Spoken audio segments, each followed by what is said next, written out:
Hello and welcome back for another episode of Soft Focus. This is episode 5, and I'm joined again by my very good friend Elliot Cohen. Welcome, pal.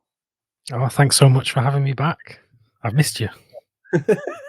This is funny because we just recorded another episode literally like 5 minutes ago, but we thought we'd like double up and get a couple of episodes in the bag so that we just had more. As these are short form sort of things to record, we could get a couple in the space of an hour instead of just recording one. So we had a You, joke in between the recording times that we should like make a joke about what we've been doing in the time since we last spoke to each other. yeah, you just completely spoiled the illusion now. I know. Although these will probably be posted maybe a week or so apart from each other. But anyway, Mm. funny nonetheless. So, as always, nothing's changed. Guest first. What do you want to talk about today, pal? So I want to talk about the brand new 4K release, The Wages of Fear. This is the BFI 4K Blu-ray, the Henri Georges Clouzot classic French suspense thriller. And yeah, I watched it the other day with my dad. I showed it to him for the first time. He'd never seen it. And yeah, this is firmly one of my favorite films of all time. And you'll laugh because I say that all the time about basically every film, but I mean it. I mean it with this one. This is like at least top 50 material for me. The film itself, it's about this group of guys who they're in. Where are they exactly? It's like Central America, Latin America. They're in this village and they've got nothing to do. They've got no jobs. They can't afford to leave because it's too expensive to get on a plane to leave where they are. So they're just sort of stuck in limbo. And then this kind of job comes along where they can transport this highly explosive material that they need to use to fix where there's been an oil leak, like out of the land. So like to blow it up to seal the hole in the ground or whatever. Obviously, I'm no expert on that. Yeah. Um, and yeah, but it's very suspenseful because they have to take these trucks on this long journey with this highly explosive stuff, and any tiny little movement could completely blow everything up. So there's a lot of suspenseful sequences where they're like on a cliffside and they're driving up this mountain range, and they have to kind of do this 3-point turn, like parking and then moving around. And yeah, there's a load of like really suspenseful stuff. I feel like I've done a really bad job at selling the No, film, no, but it's great. It is just a masterclass in suspense. I've mm, said to you before we start recording, like I have seen this film before, but it was probably around 10 years ago.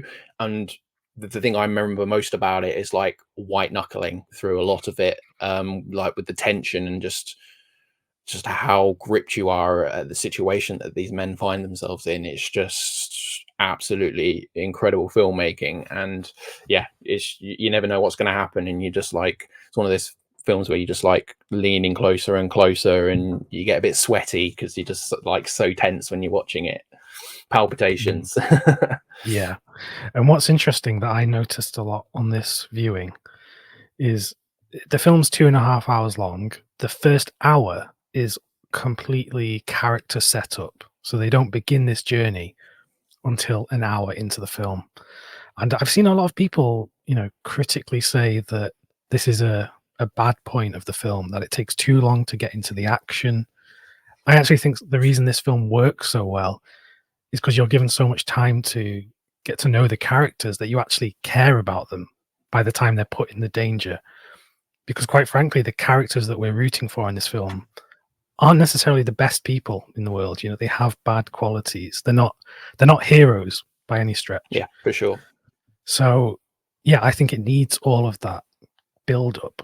And I think it works so well in setting the scene. There's a sort of commentary in terms of the oil operation is American controlled, Hmm. and all the other guys are like from various places in Europe. France. There's some English guys in this village. There's an Italian, a German, and it's very much making a comment on how America is kind of taking control in other parts of the world and using people for profit in a way, because the heads at this American oil company, they talk about these guys potentially losing their lives on this journey as Yeah. though it's nothing. You know, they're like, Hmm. they talk about them like they're just nobodies in this village, and who cares if they die, kind of thing. So yeah, Yeah. there's a lot going on there.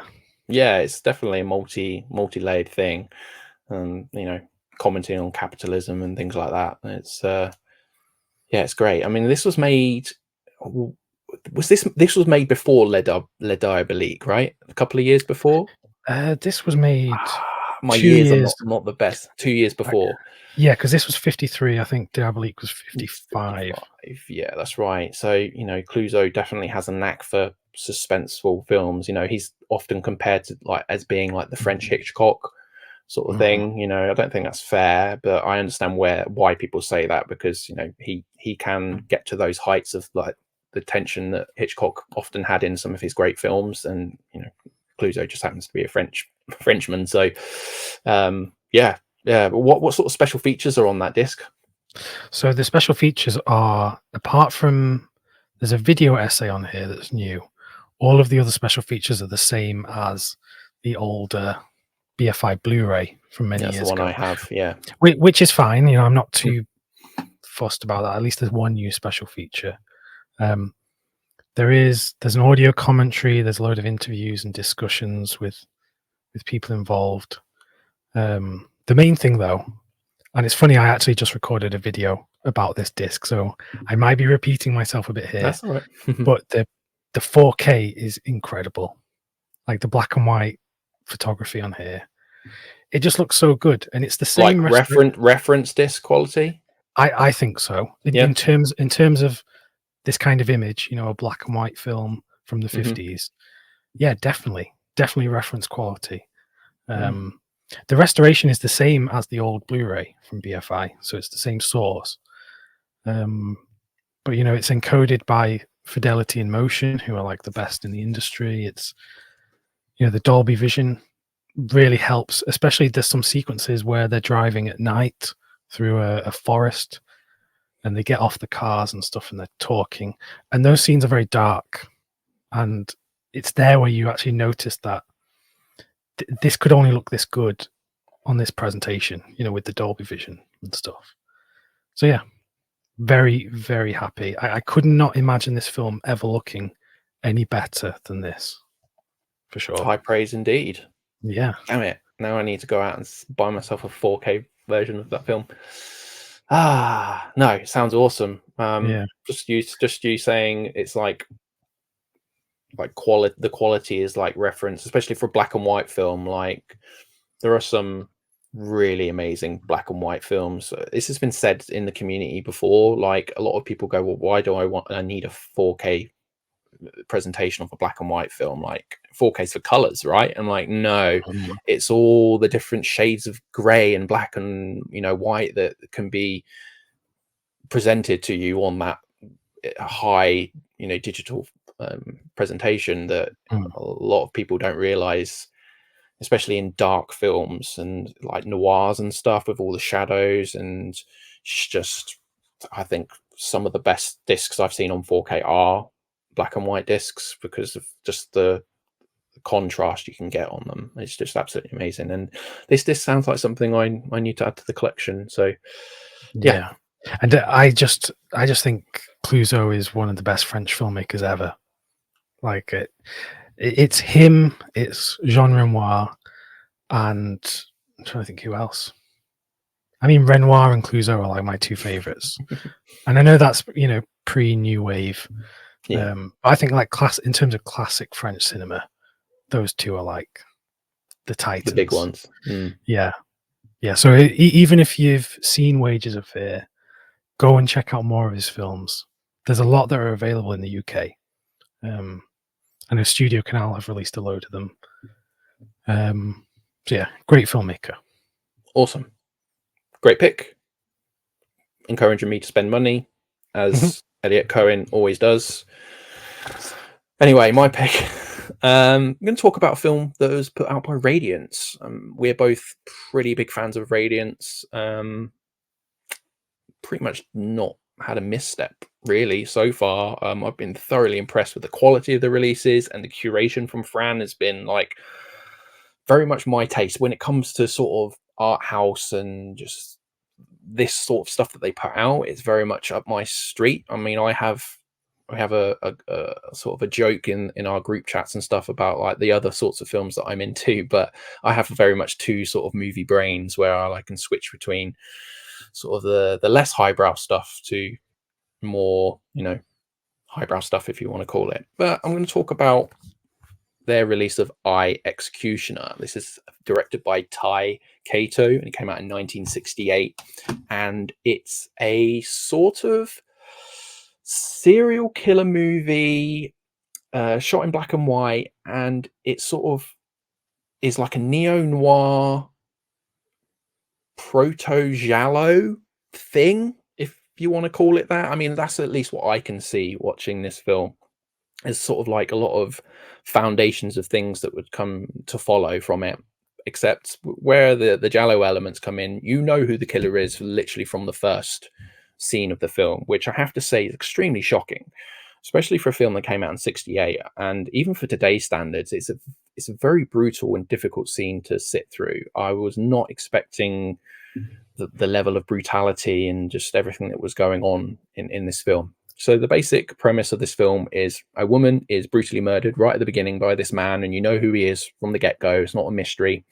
And then a police investigation follows. But what happened is, with this murder, before this man murdered this woman, he makes her write down the names of a few other women, which becomes clear why he's made her write these names down as the film progresses and the plot is revealed to us.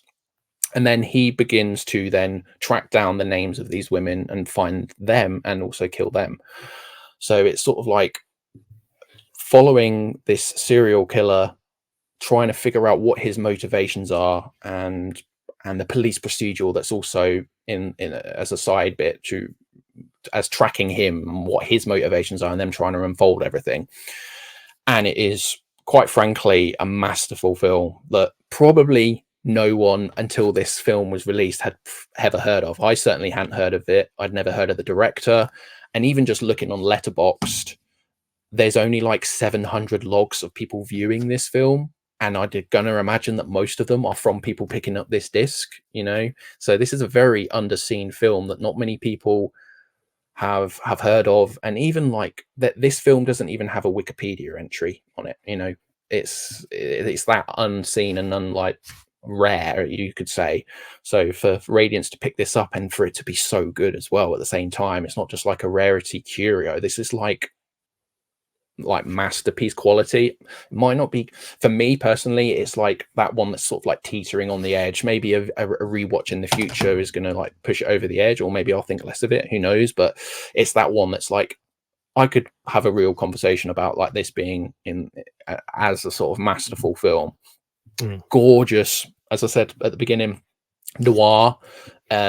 The noir elements are more in like the form of the film with the shadows, and it's a very dark film. Is this from a 4K restoration? No, it doesn't say. It just says it's a high definition digital transfer, but it looks fantastic. Whatever source they got this from, it looks stunning. And yeah, it's very subversive as well in its storytelling, as this sort of released when a lot of films in Japan at the time released a lot of sexploitation films and stuff, and this is sort of like the anti-thesis to a lot of those exploitation films that are coming out at the time, like showing the real horrors of like sexual violence and things like that. Yeah, that's enough of me rambling about it. What did you think about it, pal? Well, you may have seen that I gave it 5 stars on Letterboxd. I hand those out easily. That's a whole other thing. But genuinely loved this one. I agree with everything you say, and it really shocked me. I think I mentioned when I did a video on it that the subject matter, in terms of what's revealed about the story and such, you didn't see that in films at the time, and even now that kind of stuff isn't necessarily talked about or dealt No, with. no. And it's like, what, this kind of film is very dark. There are a lot of these kind of dark films being made in Japan in the late 60s, early 70s. You had the whole Yakuza explosion, all those great Yakuza genre movies. And it's just interesting, like, why at that time were they coming about? It's kind of like how film noir was big in America during wartime, the 40s. It was sort of like a response to living up, in that period. I don't know enough about Japanese history to know why this was coming at this kind of time. These really dark, gritty films, if I can use that word. No, yeah, it's so interesting because there's a video essay on here. I'm really sorry, I can't remember who did it. It's a Jim Harper and Tom Mez did a video essay, and it's so interesting because they go into the form of the film and how it uses a lot of low angle shots, a bit like Ozu used to do, like static camera, like basically placed on the floor, looking at a scene from a distance. And also, but Taiketo doesn't just like copy someone who he very much respected and was probably influenced by, but he also adds various different elements into himself, because he has a lot of scenes where the action is being obscured by objects, so you never fully see everything. And it's such an interesting way to frame a lot of the dark, like the conversations that are happening in the film. And yeah, it's amazing. Taiketo was he was assistant director on Rashomon with Akira Kurosawa as well, so he's like learned from like one of the greatest filmmakers of all time. He's got a lot of experience working with that guy. And I've got the other disc that Radiance have put out, By a Man's Face You Son Know Him, I think is the name of the film, sitting on the shelf, and I'm eagerly wanting to watch that so I can read the little Tom Mez sort of monograph, if you want to call it that, on Taiketo, because there is nothing on this guy. Like, the Wikipedia page is literally like 2 paragraphs, and it doesn't really give you anything about who this man was or anything like that.